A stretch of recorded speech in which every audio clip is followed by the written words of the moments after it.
구별을 합니다. 그래서 성경 공부는 우리가 이제 성경에 있는 내용들을 공부하면서 어떻게 보면 지적인 이 지식에 머무르는 정도로 됐는데, 이 가버나움 제자학교는 이게 제자학교라고 했습니다. 제자학교라고 했고, 조금 더 예수님을 그리스도를 닮아가기 위한 그러한 시도로 하는 것입니다. 그래서 단순히 김상기 목사의 강의를 듣는 것으로 끝나는 것은 아닙니다. 그래서 이렇게 강의도 같이 듣고 또 그것을 같이 나누면서 사실 자기 삶의 얘기를 할 수 있는 것이 필요합니다. 그래서 오늘은 특별히 이 2년 동안의 제자학교를 가기 전에 먼저 예비 특강이라고 해서 오늘 특별히 제가 준비한 것이 있습니다. 저 문 좀 닫아 주실 수 있을까요? 저 뒤에 저기도. 네.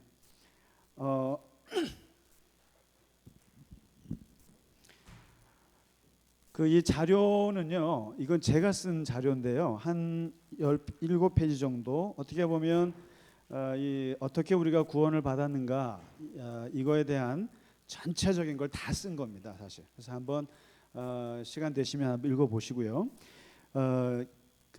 기독교 신앙이 이렇게 이루어져 있습니다. 사실은 어떻게 되어 있냐면은 우리가 어느 순간에 예수님을 만나서 우리가 이제 구원을 받지 않습니까? 구원을 받는데 우리 기독교인을 두고, 이 펜이 좀 안 나오는데 네네네.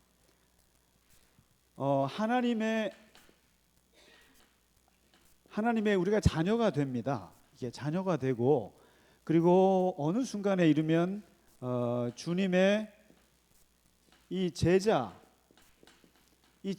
이름을 갖게 됩니다. 이게 우리에게 이제 평생 갖게 되는 우리의 정체성 두 가지 이름인데, 그런데 하나님의 자녀가 되는 과정은 매우 쉽습니다. 아주 쉬운 과정입니다. 그 다음에 주님의 제자가 되는 것은 너무너무 어렵습니다. 이 기독교 신앙의 아주 패러독스인데, 구원받는 과정은 너무나 쉽고, 그 다음에 예수의 제자로 사는 것은 굉장히 어렵습니다. 그런데 이 과정을 사실 한국교회가 이 하나님의 자녀에만 굉장히 60년, 70년을 강조한 게 사실이에요. 그래서 이 주님의 제자라고 하는 부분은 제가 사실 중학교 때부터 중3 때부터 교회를 다녔습니다만은, 지금까지 제가 신학교에서 이렇게 교회를 섬기고 했어도 제가 모셨던 목사님들 중에 이 제자로 사는 거에 대해서 설교를 별로 들어본 적이 없어요. 저 스스로도요. 그러니까 이게 한국 교회를 대표하는 건데, 예수 믿고 구원받고 그다음에 주님과 더불어서 은혜롭게 살고 동행하며 살고 그다음에 섭리 가운데 이런 것들은 굉장히 강조를 많이 받았는데, 이 주님의 제자로 사는 것에 대한 구체적인 이 로드맵 같은 거를 저는 배운 적이 없어요, 사실은. 그래서 이제 한국 교회가 이 부분이 너무 약하다, 제자도라는 것이 없는 거 아닌가, 이런 비판을 받는데, 그래서 이제 우리가 이 가버나움 제자학교는 사실상 이 주님의 길을 같이 걸어가는 이 주님의 제자의 도가 무엇인가, 이것을 우리가 같이, 고맙습니다, 이제 하는 것인데요. 여행을 가는 건데, 그 여행을 가기 전에 꼭 확인해야 될 것이 하나 있어요. 그게 바로 하나님의 자녀가 된다고 하는 것, 이것에 대한 이 자기 자각이 되지 않으면 이걸로 넘어가면 절대 안 됩니다.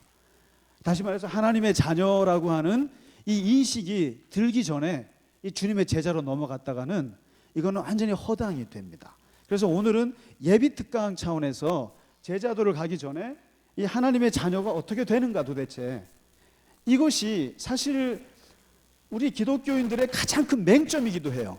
가장 쉬운 것 같으면서도 맹점이고 아리송하고 그렇습니다. 그래서 이 구원입니다. 이게 도대체 내가 구원을 받았는가? 이 불교에서는 해탈이라고 하는 걸 하는데, 해탈은 이것은 스스로가 수행을 해서 이루는 거지만, 기독교는 구원을 받았는가? 그리고 이렇게 당신 해탈했어요? 묻는 사람 없어요. 근데 이 기독교는 물어요. 구원 받았습니까? 물어요. 근데 거기에 답을 해야 돼요. 근데 답을 하는데 어떻게 하냐면 30년, 40년을 평생을 예수를 믿어도 구원에 대한 질문을 했을 때 죽어봐야 알지 이렇게 사람이 교만하게 말이야. 그렇게 무슨 구원 받았는지 아닌지 어떻게 알아? 공자님 하신 말씀 못 들었어? 이 세상 사도 모르겠는데 무슨 죽어서 세상을 내가 어떻게 알아? 공자의 말을 인용하면서 이렇게 대답합니다. 구원 받았는지 네가 어떻게 알아? 이렇게 말하는데 아닙니다. 이 기독교의 구원은 대답을 하셔야 됩니다.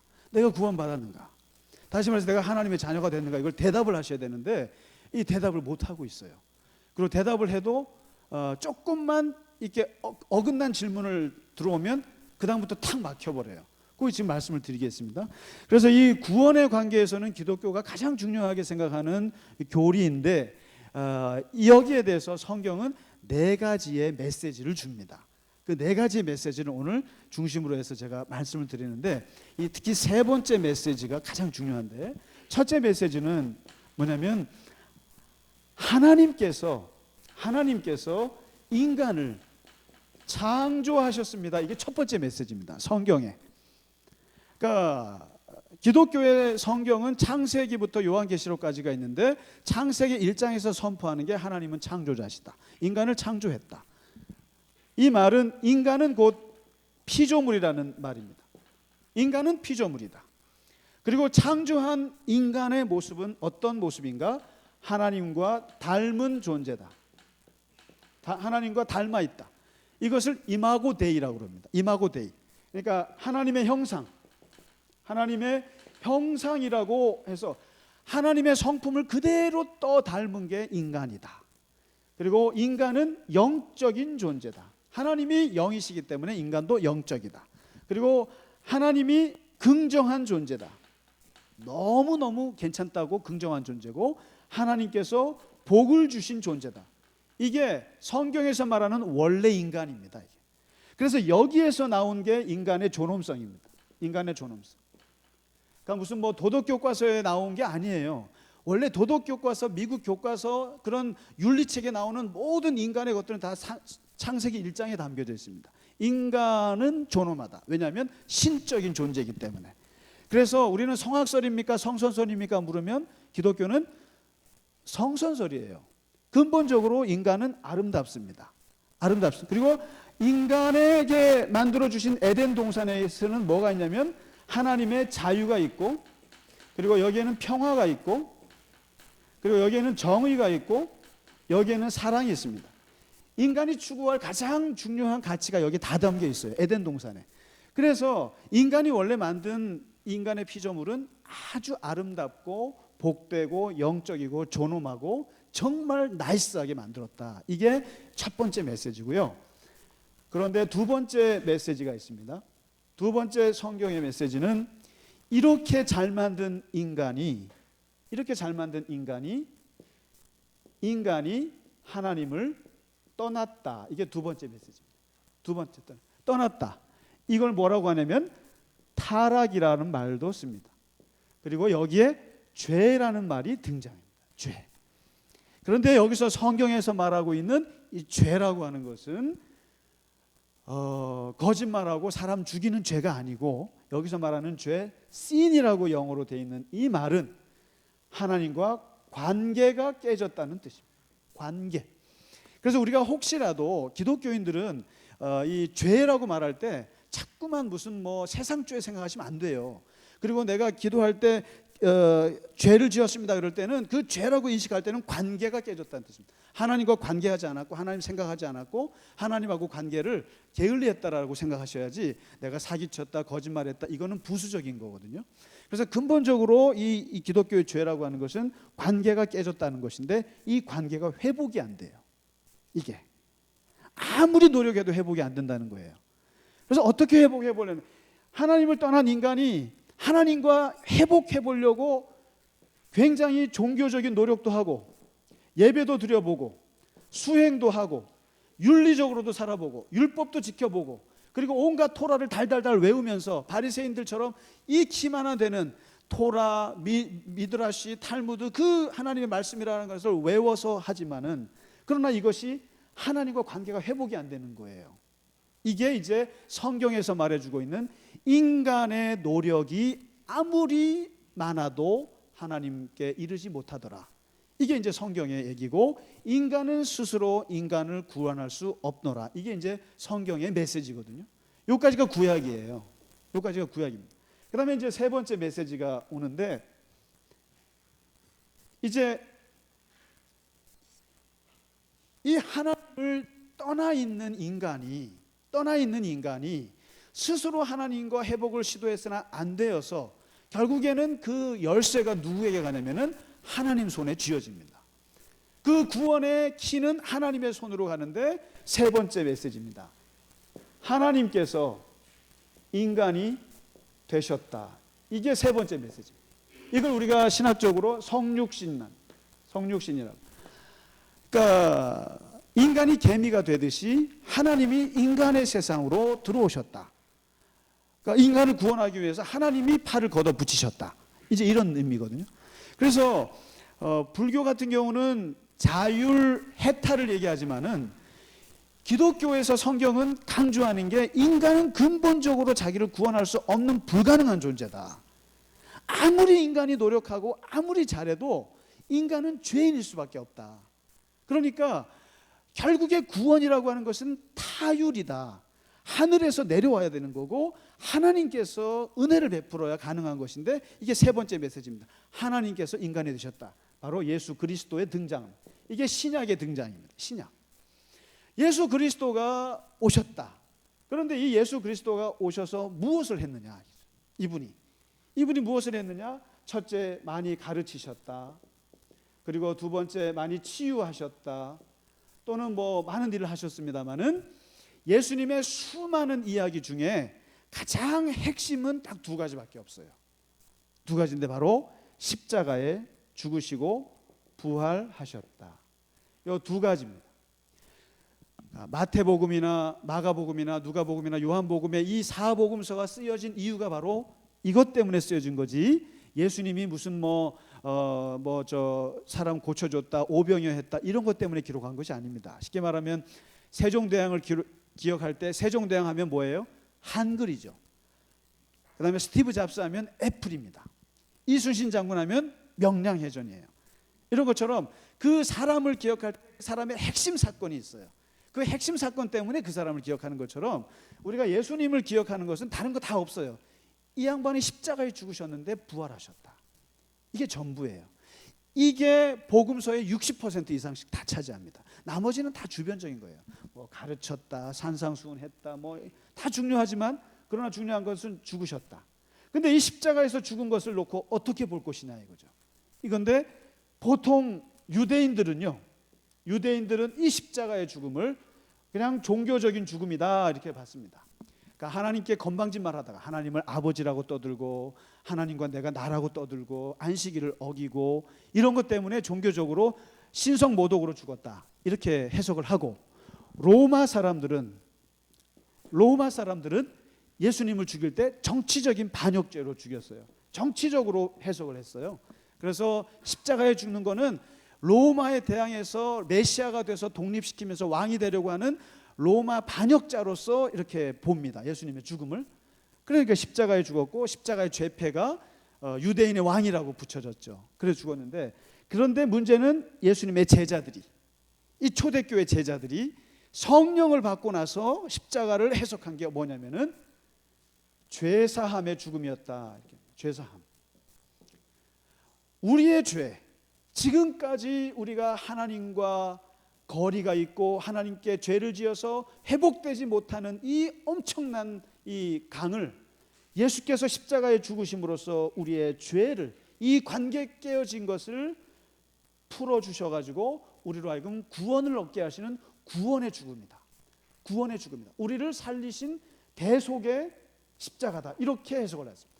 그러면서 이제 이걸 가지고 베드로부터 시작해서 야고보와 심지어는 마지막에 예수님을 만났던 바울까지도 평생, 자기 남은 평생을 외쳤던 게 뭐냐면 예수의 십자가와 부활밖에 없어요.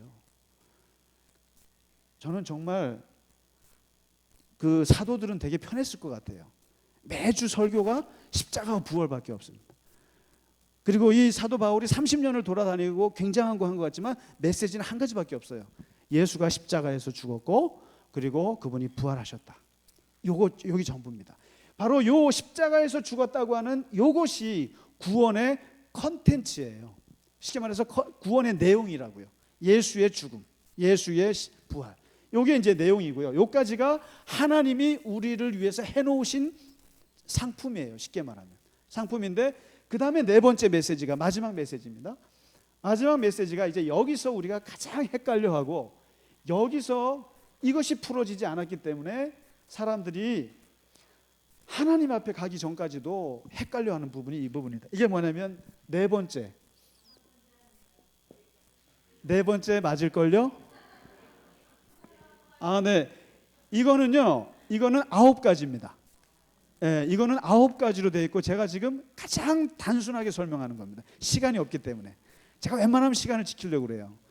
그래서 이것은 제가 지금 드리는 말씀을 풀어 놓은 겁니다. 9가지로 푼 거고, 핵심은 4가지입니다.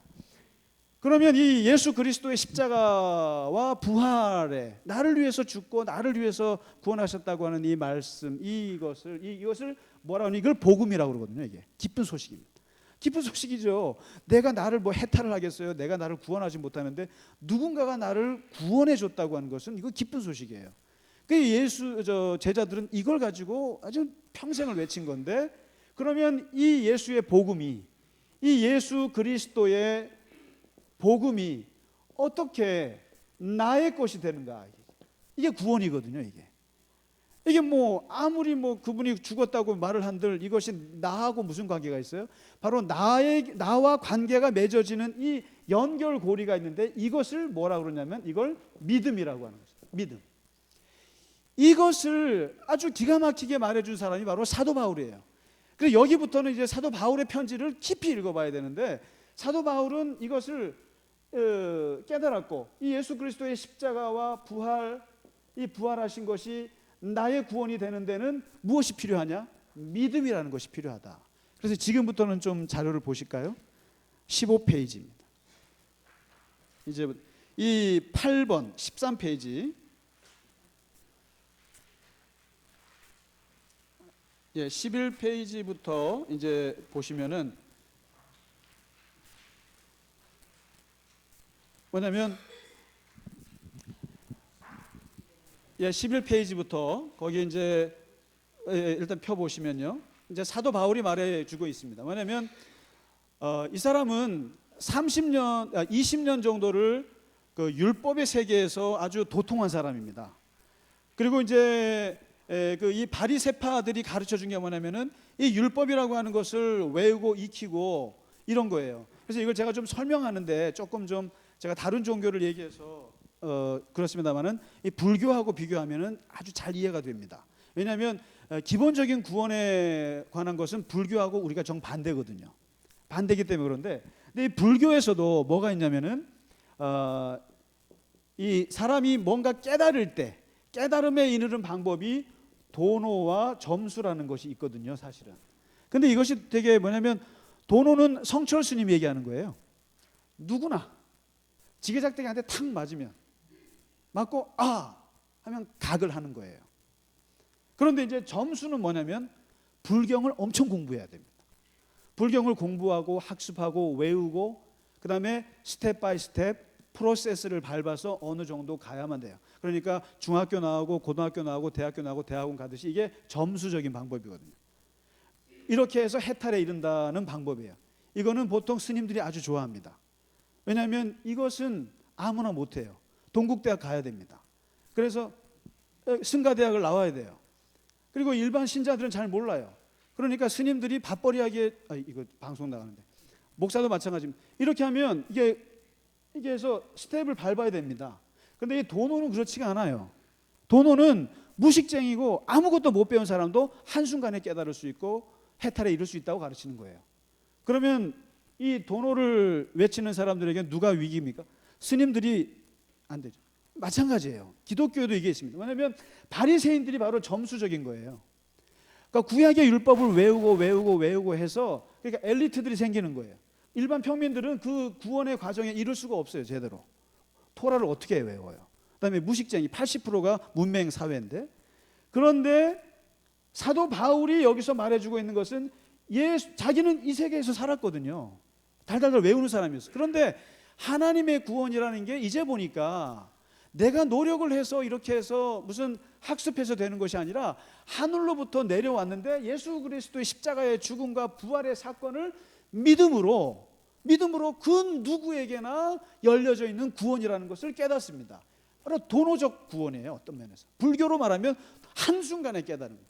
그 다음에 여기에는 엘리트들 필요 없어요. 누구나 그것은 다 할 수 있어요. 그래서 이제 요한복음 3장에서 이 예수님이 니고데모 그 어르신한테 가르쳐 주는 게 그거죠. 도대체 어떻게 거듭납니까? 2번 태어나라 그랬거든요. 그래야 하나님 나라를 볼 수 있고, 그래야 하나님 나라를 들어갈 수 있고, 그래야 구원을 받을 수 있다고 얘기하니까 어떻게 게네데 아노덴 할 수 있습니까? 어떻게 2번 태어납니까? 어머니 뱃속에 어떻게 들어갑니까? 이러잖아요. 그럴 때 예수님이 설명하는 게, 모세가 민수기에 보면은 사람들이 죄를 지었을 때 그 노뱀에다가 뱀을 달아가지고 이것을 바라보라고 그랬지, 바라보는 사람들은 전부 다 병이 나았거든요. 그러면서 뭐냐면 요한복음 3장 16절이 나옵니다. 혹시 외우실 수 있나요? 요한복음 3장 16절이 하나님이 세상을 이처럼 사랑하사 독생자를 주셨으니 이는 저를 믿는 자마다, 믿음이라는 말이 나와요. 믿는 자마다 구원을 얻게 하셨다. 그런데 이것은 민수기에 보면은 바라본다는 뜻입니다. 바라봄. 이것은 배운 사람이랑 안 배운 사람이 상관없어요. 고개만 들면 되는 거예요. 누구나 할 수 있는 아주 쉬운 거예요. 그러면서 사도 바울이 깨달은 것이 바로 이제 에베소서 초반에 얘기하는 겁니다. 뭐냐면 하나님의 은혜에 의해서, 하나님의 은혜로 말미암아 믿음으로 너희가 구원을 받았는데, 근데 이 믿음은 하나님의 선물이라. 다시 말해서 너희 것이 아니라 이거죠. 너희 것이 아니라. 그렇기 때문에 절대로 이것 때문에 자랑질 할 수 없다. 죄송합니다. 자랑할 수 없다. 자랑한다는 얘기는 율법이거든요. 그런데 지금 최소한의 구원의 조건이 무엇이냐? 믿음이라고 얘기하는데, 사도 바울은 이 믿음조차도 네가 배워서 나온 게 아니라는 거예요. 하나님이 하늘에서 준 것이고 자랑할 수가 없다. 이렇게 얘기합니다. 그러니까 이게 뭡니까? 똑똑하고 IQ 좋은 사람만 구원받는 게 아니에요. 그냥 누구든지 이 믿음이라는 것은 생기는 건데, 성경에서 믿음은 2가지가 나옵니다. 뭐냐면, 이건 제가 만든 말인데, 믿어지는 믿음이 있어요. 이거 누구한테 배운 거 아닙니다. 이거는 제가 믿어지는 믿음이 있고 믿어주는 믿음이 있습니다. 믿어주는 믿음이 있습니다. 믿어지는 믿음은 이게 바로 구원받을 때 필요한 믿음입니다. 이걸 faith라고 하죠. F-A-I-T-H. faith라는 말은 뭐냐면, 이거는 어느 순간에 나에게 그런 믿음이 생기는 거예요. 노력해서 된 게 아니에요. 그래서 어느 순간에 내가 하나님이 믿어지고 예수님이 믿어지는데, 이 믿어지는 믿음은 도대체 어디서 생기는가? 이거는 100% 아니면 0%예요. 뭐 50% 아니고, 이거는 한번 믿어지면 100% 믿어지는, 이것은 신비한 믿음이에요. 굉장히 신비한 믿음이고, 그래서 하나님의 선물이에요. 그래서 이건 자랑할 수가 없어요. 주어진 믿음이에요. 그냥 믿어져 버리는 믿음이에요. 내가 예수가 그리스도라는 게 믿어졌어요. 어느 순간에. 근데 언제 믿어지는지 몰라요. 그런데 한편으로는 믿어주는 믿음도 있어요. 이게 복음서에 사람 병 고칠 때 썼던 믿음이에요. 너가 나 믿느냐? 예, 믿습니다. 얼마나 믿느냐? 계속 믿음을 묻잖아요. 이 믿음은 사람마다 차이가 있어요. 이것은 내가 노력해서 하는 믿음이에요. 그래서 어떤 사람은 믿음이 너무 좋아서 사람을 신유의 은사가 있어요. 근데 어떤 사람은 믿음이 조금도 없어요. 요거는 80%, 20%, 50%, 50%예요. 이것은 그런 믿음이 있지만, 여기서 지금 말하는 믿음은 이 2가지 믿음이 다 있어요. 그러니까 우리가 예수가 믿어졌다라고 하는 것은, 이거는 신비한 믿음이에요. 그런데 최소한의 조건으로 바울이 가르쳐 준 게 있어요. 뭐냐면 여기 페이지에 나와 있는데요. 13페이지에 뭐냐면 입으로 최소한의 조건이라고 얘기하는 겁니다. 물론 이 믿음이라는 게 하나님의 선물이지만 최소한의 우리가 할 수 있는 조건이 하나 있는데, 그게 무슨 토라를 공부하고 이런 게 아니에요. 무슨 엄청난 금식을 하고 이게 아니라 딱 뭐냐면 입과 마음, 이 두 가지만 얘기하는데, 입으로는 시인하면 되고, 입으로는 시인하고, 그 다음에 마음으로는 믿으라. 이 두 가지예요. 그러니까 입과 이거의 작용입니다. 그리고 뭐라고 말하냐면 누구든지 주의 이름을 부르는 자, 입의 시인이거든요. 그러면 구원을 받으리라. 이게 최소한의 구원받는 데 있어서 인간의 편에서 할 수 있는 바울의 최소한의 배려예요. 이게요. 인간이 할 수 있는. 어렵습니까? 쉽나요? 너무 쉬운 거예요. 이게요. 굉장히 쉬운 건데, 그러니까 무슨 뭐 엄청난 요구가 없어요. 그냥 입으로 시인하고 마음으로 믿으면 그만이에요. 그러면 구원이라는 거예요. 요까지입니다. 자, 그러면 문제는 이 다음입니다. 도대체 지금 이 자리에 계신 분들이 예수님을 입으로 시인하시지 않습니까? 그리고 예수님을 믿지 않습니까? 이제 구원받았다고 하는데, 그러면 도대체 구원받은 확증을 어떻게 하느냐 이거예요. 내가 구원받았는지를 어떻게 아느냐라는 거예요. 이게 기독교의 아주 중요한 그 핵심 뭐냐면 내가 누군지 내가 알아야 한다는 거예요. 기독교는요. 그래서 뭐라고 말하냐면 네 안에 있는 소망이 무엇인지 묻는 자들에게 답을 할 수 있어야 한다. 답을 해야 한다. 그 다음에 네 안에 예수가 있는지 없는지를 확증하라고 합니다. 확증. 여기 나오죠. 이게 몇 페이지인가요? 13페이지인가요? 네네네. 확증하고 시험하라고 돼 있어요. 뭐냐면 테스트하고 이그제민하라고 나옵니다. 이그제민. 그러니까 너가 구원받았니? 아이, 무슨 교만하게 그런 소리를 해. 사람이 겸손해야지. 죽어봐야 하는 거지. 내가 살아봐야 아는 거고 앞으로 내 인생 어떻게 알아. 이렇게 말하라고 가르치지 않고요. 성경은 정확히 답하라고 말합니다. 당신이 구원받았는지 못 받았는지 얘기하라 이거예요. 확증하라. 만일에 그걸 못하면 당신은 버리운 사람이다 이런 거죠. 되게 무섭죠. 그러니까 뭐냐면 이 기독교 신앙이라고 하는 것은, 구원 신앙이라고 하는 것은 기본적으로 나의 실제 나의 지금 이 상태, 지금 이 실제와 이 실제를 인식하고 있는 것이 같아야 한다는 거예요. 같아야 한다는 겁니다. 셀프 아이덴티티가 정확해야 한다는 겁니다. 내가 구원받았으면 구원받았다, 구원받지 못했으면 구원받지 못했다. 이게 이제 같아야 되는데, 그러면 도대체 우리가 예수를 믿고 구원받았는지를 어떻게 아느냐? 어떻게 아느냐? 이게 제일 큰 문제예요. 그래서 구원받았는지 어떻게 아십니까? 내가 어떻게 아십니까? 어떻게 구원받았느냐 이렇게 묻죠. 그랬을 때 여기에 보면 이제 예문이 하나 있는데, 너가 태어난 날이 언제인지 아느냐? 알죠? 전 69년 7월 20일 날 태어났거든요. 그런데 네가 영이 태어난 날이 언제냐? 이렇게 물어요. 그러면 모르겠는데요. 저는 1985년도 12월 달에 전도를 받고 교회 나간 그날이 구원받은 날이라는 거라는 생각 안 드는데요. 근데 그 잘 모르겠는데요. 아니, 너가 육으로 태어난 날은 다 기억하고 맨날 그때마다 케이크 들면서 촛불 켜면서 훅훅거리면서 영이 거듭난 날을 모를 수 있느냐? 볼래? 그러면서 D.L. 무디는 여기 나오죠. 제가 남의 생일까지는 기억할 필요 없는데 D.L. 무디는 몇 월 며칠 날 거듭났고, 요한 웨슬레는 몇 월 며칠 날 거듭났고, 그리고 또 뭐 누구는 몇 월 며칠 날 거듭났다고 얘기하는데 너는 왜 영이 거듭난 날을 모르니? 하고 물어요. 이 질문을 하는 사람들이 누굽니까? 구원파예요. 구원파라고요. 구원파가 하는 질문이 이거예요. 네가 구원받은 날을 왜 모르느냐? 이 대표적인 분이 우리 박모 목사님이신데, 제가 옛날에 한번 저 장례식 갔다 그분 한번 만난 적이 있어요. 근데 그분은 그 자리에서 저한테 묻진 않더라고요. 근데 물었으면, 웬만큼 신학적으로 구원에 대한 이것을 웬만큼 훈련되지 않으면 답을 못해요. 아니 그러네 진짜. 육이 태어난 날을 하면서 영이 태어난 날을 모르는 것도 좀 문제인 것 같고, 그리고 또 D.L. 무디는 태어난 날짜도 알고 요한 웨슬레도 안 되는데 왜 나는 모르고 있는가? 그러니까 이때 이제 구원파에서 구원받은 날짜부터 해서 이렇게 치고 들어오면은 그냥 거긴 다 넘어가요. 다 넘어가요. 그래서 구원파가 굉장히 그런 그 논리가 세요. 그런데 여기서 분명하게 말하는 것은, 성경에서 말하는 것은 언제 구원받았느냐, 어떻게 구원받았느냐, when, 언제 구원받았느냐, how. 여기에 대해서는 모른다가 답입니다. 모른다가 답이에요. 답이에요.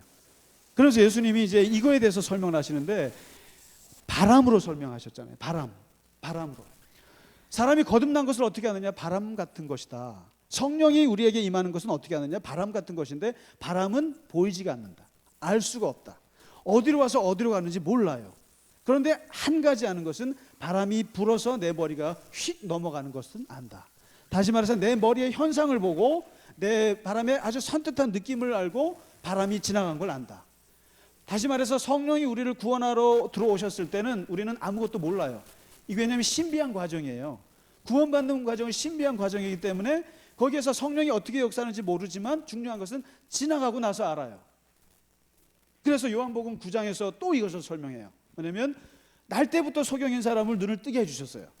그리고 예수님이 사라지셨어요. 사람들이 물어요. 이 사람한테, 당신 어떻게 눈 떴어? 누가 눈 뜨게 했어? 글쎄요, 모르겠는데요. 어떻게 눈 떴어? 무슨 과학적인 뭐야? 모르겠는데요. 근데 한 가지 아는 건, 한 가지 분명하게 아는 거 있습니다. 어제는 소경이었는데 지금은 눈을 떴다는 건 확실합니다.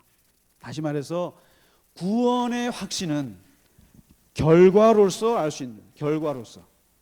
절대로 과정은 알 수가 없어요. 내가 언제 무슨 방언을 받은 날이 구원받은, 아니에요. 그리고 내가 무슨 눈물을 철철 흘리면서 하나님 앞에 고백하던 그날이었나? 아니에요. 구원받은 날은 어느 순간에 이루어질지 몰라요. 모르고 다만 지나가고 나서 알아요. 결과를 보고 알아요. 그래서 이거 어떻게 하냐면은, 그러면 이제 이 결과로 안다는 얘기를 들으시면 혹시 여기 앉아 계신 우리 교우분들께서 이제 구원 받으신 거에 대한 확신을 하실 수 있나요? 그럼 구원 받으셨나요? 구원 못 받으셨나요? 구원 받으셨습니까? 어떻게 하십니까? 그래서 사도 바울이 얘기해 준 말이 있어요. 뭐냐면은, 이게 구원받았다는 말이 뭐냐면 하나님의 영이 우리 안에 들어왔다는 뜻입니다. 하나님의 영이 우리 안에 들어와, 쉽게 말하면 이런 비유가 그렇지만 신내림을 받으신 거예요. 사실은요,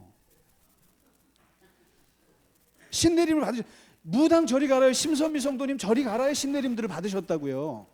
사실은요, 이 구원이라는 게 하나님의 영이 우리 안에 임하는 거거든요. 그런데 문제는 이 무당굿하는 이 귀신들은 들어갔다 나갔다 한단 말이에요. 그다음에 구약에 있는 신들도 들어갔다 나갔다 출퇴근한단 말이죠. 그런데 예수님의 영이라고 하는 것은 들어왔다가 엉덩이가 너무 무거워서 나가질 않으세요. 하나님의 영은 한번 들어오면 떠나질 않아요. 옛날에는 출퇴근했지만 지금은 출퇴근하지 않고 아주 눌러 앉아 계세요, 성령이. 그래서 이 구원이라고 하는 것은 성령이 우리 안에 오시는데, 성령이 우리 안에 오시는 걸 무슨 수로 아느냐는 거예요. 어떻게 아냐? 바로 이겁니다. 성령으로 말미암지 않고는 예수님을 주님이라고 고백할 수가 없다, 이렇게 얘기했어요. 그러면 한번 보자, 이거 결과로 보자 이거죠. 우리가 예수님을 뭐라고 고백하세요? 주님이라고 고백하시잖아요. 그리고 솔직히 기도하는 중에 성의 없게 기도한다 할지라도 우리가 주님을 뭐라고 부릅니까? 주님이라고 부르잖아요. 어쨌든 주님이라고 부르지 않습니까? 그런데 이 주님이라고 부르는 이 행위 자체가 성령으로 말미암지 않고는 불가능한 거라고요, 이게요. 성령이 우리에게 임하지 않고는, 지금 우리가 혹시 찬송하시잖아요. 찬송 제가 오늘 지금 제가 느꼈는데요. 아침 1부 예배부터 2부 예배, 3부 예배, 오늘 가버나움까지 해서 제가 찬송한 게 몇 개인가 한번 세봤어요. 그리고 제가 뭐라고 생각하냐면, 여러분 노래방 갈 필요 없습니다. 주일날 1, 2, 3부 예배 드리면 최소한 13곡 정도는 불러요. 심지어는 2, 3곡은 또 들어요. 이게 뭐냐면, 이 노래를 한다는 거, 이 찬송을 한다는 게 성령이 임하지 않고 가능한 행위라고 생각하세요? 불가능한 거예요. 안 되는 거예요. 그리고 우리가 이게 성경을 보고 싶어 한단 말이죠. 성경을 읽고 싶어 하고 이런 마음이 생기는 게, 이게 성령이 우리 안에 임하지 않고 이게 가능하리라고 생각하세요? 불가능한 거라니까요. 그리고 심지어는 내가 와서 기도를 한다, 그리고 내가 와서 주님을 찬양하고 또 심지어는 전도를 한다, 예배를 한다. 그리고 나 같은 구두쇠가 헌금을 한다? 불가능한 얘기입니다. 성령이 우리 안에 임하지 않고 바람처럼 우리에게 들어오지 않고는 우리가 이런 행위를 할 수가 없어요. 할 수가 없다고요. 그러니까 구원이라고 하는 것은 거꾸로 생각하셔야 돼요. 그러니까 무슨 뭐 자꾸만 공로주의적인 율법적인 생각을 하는 거예요. 내가 세례를 받았나? 아니면 내가 무슨 뭐 학습을 했나? 제자학교를 졸업했나? 교회를 몇 년 다녔나? 전혀 관계없는 거예요. 관계없고 지금 내가 여기 와서 예수를 주로 고백하고 있는 이 모습 자체가 이미 구원받은 증거라는 거예요. 증거라는 거예요. 그러니까 누가 와서 당신 구원받았어? 그럼 뭐라고 대답하시겠습니까? 예? 예, 구원받았죠. 그래서 기독교인들은 4가지 종류의 사람들이 있습니다. 이거 관련해서 제가 참 이게 슬프고 답답하고 그리고 참 그런 것인데 4가지 종류의 사람인데 교회 안에 첫째가 구원을 받지 못했어요. 분명하게. 그런데 구원받지 못했다고 생각해요. 두 번째 사람은 구원을 받지 못했어요. 그런데 본인이 구원 받았다고 생각해요. 세 번째 사람들이 있어요. 구원을 받았어요. 그런데 구원을 받지 못했다고 생각해요. 생각은. 네 번째, 구원 받았어요. 그리고 자기가 구원 받았다고 생각을 해요. 믿어요. 자, 그러면 이 1, 2, 3, 4번 중에 한국 교회에서 가장 많은 퍼센테이지를 차지하는 이게 몇 번일까요? 3번이 80% 이상이에요. 3번이에요. 다시 말해서 차라리 구원받지 못했고 구원받지 못했는데 정직한 거예요. 차라리. 그리고 구원받지 못했는데 구원받았다고 미친 거예요. 이건 무식하거나. 근데 제일 답답하고 불쌍하고 정말 그런 게 구원받은 생활을 하면서 구원받았다고 생각하지 않는 거예요. 이게 문제예요. 그러니까 평생을 주님을 위해서 살아놓고는 마지막 갈 때 내가 어디 갈지 두려워 이러고 앉아있으면 어떡해요? 아니에요. 그러니까 기독교 신앙은 내가 지금 여기 이 생에서 사는 게 내 생이 어떻게 될지를 다 아는 사람이지, 다 아는 사람이에요. 그러니까 하나님의 나라가 이 땅에 임한다는 것이 그 나라가 이 나라가 다 통하는 건데, 이 구원이라는 건 그렇습니다. 나는 구원 받았으면 구원 받은 데를 가는 거예요. 근데 그때 가서 갈지 안 갈지 모르겠다? 아니라는 거죠. 그러니까 이 구원받은 생활을 하면서, 그래서 마치 이런 겁니다. 죄를 지어가지고 감옥에 자식이 한 10년 이상을 그냥 그 감옥에서 썩었다가 아버지가 엄청난 돈을 들여가지고 애를 이렇게 보석을 시켜서 석방을 시켰단 말이죠. 아버지 집이 얼마나 좋아요. 그런데 이 아이가 그 감옥에서 얻어맞고 많은 사람들로부터 고통을 받아가지고 트라우마가 생긴 거예요. 그러니까 아버지 집에 와 있는데도 계속 이 아버지 집을 아버지 집이라고 생각 안 하고 여기를 교도소라고 생각해요. 그러면 기독교 구원적인 관점에서 볼 때 이 아들은 석방이 됐습니까? 석방이 안 된 겁니까? 석방이 안 된 거예요. 머리는 계속 감옥에 있으면 아닌 거예요. 그러니까 다시 말해서 구원을 받아놓고는 찬송도 하고 그렇게 하나님의 은혜를 누리면서는 결정적인 질문을 하면, 글쎄요, 저는 구원받지 못한 것 같은데요. 이 사람은 뭡니까? 구원받지 못했다고 보는 거예요, 기독교는. 그래서 이 인식론이라는 게 굉장히 중요한 겁니다, 기독교가. 그리고 이제 마지막 한 말씀만 드리고 마치는데요. 뭐냐면 이렇게 구원을 받았어요. 그래서 이 기독교 구원이라는 것은 굉장히 쉬운 거예요. 그러니까 아주 누구에게나 열려져 있는 거예요. 이걸 사도 바울이 20년 율법 공부하고 깨달은 거예요, 이게요. 그러니까 막 예수 믿는 구원받는 것을 막 굉장히 어려운 식으로 막 체계화시키고 그럴 필요가 없어요. 구원받는 것 자체는 아주 쉽고 간단하고 누구나 열려 있는 거예요. 이건데 그 다음에 오는 것이 뭐냐면, 이것을 누가 이게 바로 사도 바울이 깨달았고, 이것을 그 중세 가톨릭이 다 망쳐놨던 것을 1517년에 루터가 다시 깨달은 거예요. 루터가 다시 깨달았는데, 여기서 말하는 두 번째 오는 시험이 뭐냐면은, 너가 구원받았다고 하면서 왜 맨날 죄를 지어? 왜 맨날 그렇게 살아? 뭐 말 한마디 변하는 거 없고, 성품 하나 변하는 거 없고, 사는 거 맨날 똑같고, 그런데 너 도대체 어떻게 너가 구원받았다고 그렇게 뻔뻔스럽게 말하니? 이게 루터에게 들어온 질문이기도 하고 바울에게도 던져진 질문이에요. 우리에 똑같습니다. 구원받아 뻔뻔스럽게 얘기했는데 거기다 대고 또 뭐 생활하는 거 보니까 똑같은데 이랬을 때 철컥 걸리는 게 뭐냐면은 순간적으로 내가 하나님의 자녀가 아닌가? 내가 그 구원 잘못된 건가? 이렇게 생각할 수가 있는데 이때 절대로 하지 말아야 될 말과 할 수 있는 말이 있어요. 이게 뭐냐면 절대로 하지 말아야 될 말이 있어요. 구원받은 사람들에게는 내가 구원받지 못했나 보다. 그리고 나는 안 되나 보다. 그리고 나는 아닌가 보다. 이런 말은 절대로 해서는 안 돼요. 근데 할 수 있는 말은 뭐냐면, 해도 되는 말은 나는 왜 이렇게 약하지? 나는 왜 이렇게 자꾸만 쓰러질까? 나는 왜 이렇게 맨날 왔다 갔다 할까? 탄식은 할 수 있어요. 탄식은 할 수 있는데 절대로 포기하는 발언을 해서는 안 됩니다. 왜냐하면 이 성령이 우리 안에 들어왔다고 하는 것은 마치 그 소가 송아지를 낳았을 때 그 송아지 안에 소의 DNA가 들어있는 것과 똑같습니다. 되게 무서운 거예요. 그러니까 송아지가 맨날 비틀거리죠. 맨날 비틀거리고 넘어지고 자빠지고 부딪히지만 그러나 그 송아지는 송아지예요. 그리고 이 송아지는 커서 소가 됩니다. 그래서 비록 자기가 넘어진다고 해서 엄마처럼 못한다고 해서 송아지가 나는 소가 아닌가비요? 이러지 않습니다. 절대 그러지 않습니다. 똑같습니다. 기독교인은 여전히 죄를 져요. 구원받아도 여전히 죄를 짓고 여전히 쓰러지고 여전히 자빠집니다. 정말 세상 사람 저리 가라에 죄를 지을 수 있어요. 그러나 분명한 것은 우리가 우리 안에 예수의 성령의 DNA가 들어와 있고 그럼에도 불구하고 나를 구원해 주셨고 나는 비틀거리지만 그래도 그 길을 간다고 생각하셔야 됩니다. 그래서 이게 구원받은 사람들의 이후의 삶이 그렇습니다. 그래서 지금까지 말씀드린 게 바로 이 기독교 내가 어떻게 구원을 받았는가. 그리고 중요한 것은 내가 구원받았는지 어떻게 아느냐. 이것을 가지고 있어야 하고 바로 이것을 뭐라고 하냐면은 신앙의 의식화라고 합니다. 의식. 이 의식이 되어 있지 않은 사람들에게는 절대로 신앙의 생활화로 갈 수가 없어요. 그래서 이제 오늘 가버나움 학교를 시작하기 전에 제자 학교로 가기 전에 먼저 체크돼야 될 게 바로 이 부분입니다.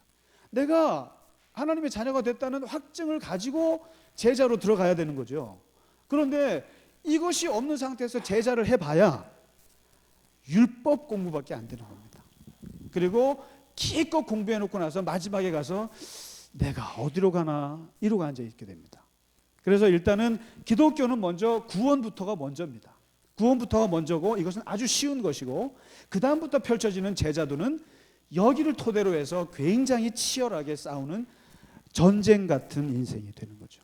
그래서 오늘은 예비 특강 차원에서 이것을 좀 확인하고 그렇게 했습니다. 조금 길어졌습니다만은 죄송합니다. 수고 많으셨습니다. 네.